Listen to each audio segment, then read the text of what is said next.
अंधेरे का शिकार। ये कहानी एक छोटे से गांव कालीगढ़ की है जो घने जंगल के बीचों बीच बसा हुआ था।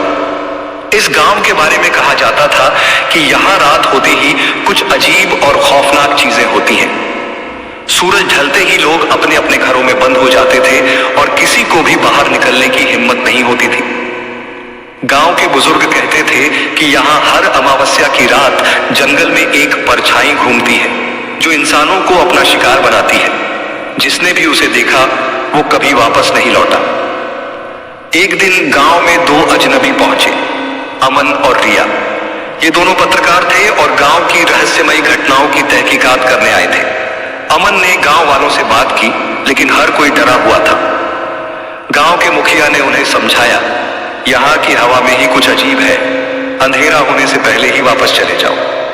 लेकिन अमन और रिया को गांव की कहानी महज एक वहम लगी। वे अंधेरा होते ही जंगल की ओर जाने की तैयारी करने लगे। जैसे ही रात हुई, अमन और रिया अपने कैमरे और टॉर्च लेकर जंगल में घुस गए।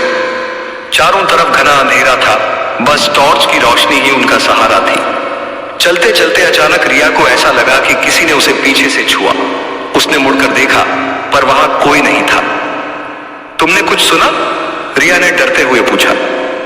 अमन ने उसे तसल्ली दी, यह सब तुम्हारे मन का भ्रम है, ध्यान दो। पर तभी पास के पेड़ के पीछे से किसी के चलने की आहट आई। दोनों के पैर थम गए। आवाज का पीछा करते करते वे एक खाली मैदान में पहुंचे जहां चारों तरफ धुंध फैली हुई थी। अचानक उनकी टॉर्च की रोशनी एक परछाई पर पड़ी। वह परछाई किसी इंसान की तरह दिख रही थी, लेकिन उसकी आंखें अजीब तरीके से चमक रही थीं। परछाई धीरे धीरे उनकी ओर बढ़ने लगी। अमन ने डरते हुए उससे पूछा, तुम कौन हो? उसने कोई जवाब नहीं दिया, बस एक ठंडी हंसी गूंजी जो उनकी रीढ़ की हड्डी तक ठंडा कर गई। अमन और रिया वहां से भागने लगे, लेकिन जंगल मानो एक भूल भुलैया बन चुका था। हर रास्ता उन्हें वहीं ले आता जहां से वे भागे थे। परछाई लगातार उनके पीछे थी। रिया का पैर अचानक जड़ों में फंस गया और वह गिर पड़ी। अमन ने उसे उठाने की कोशिश की, लेकिन तभी परछाई ने रिया को जकड़ लिया। रिया ने चीखते हुए कहा, भाग जाओ अमन, मुझे बचाने की कोशिश मत करो। अमन ने हिम्मत जुटाई और अपने कैमरे से परछाई की तस्वीर लेने की कोशिश की। जैसे ही फ्लैश चमका, परछाई चीखने लगी और गायब हो गई। लेकिन रिया भी वहीं गायब हो गई थी। अमन अकेला बचा, पर अब वह जंगल से बाहर नहीं निकल पा रहा था। हर तरफ वही आवाजें, वही परछाई। 3 दिन बाद गांव वालों ने जंगल से अमन का कैमरा पाया। उसमें जो आखिरी तस्वीर थी, उसमें अमन खुद एक परछाई में बदल चुका था।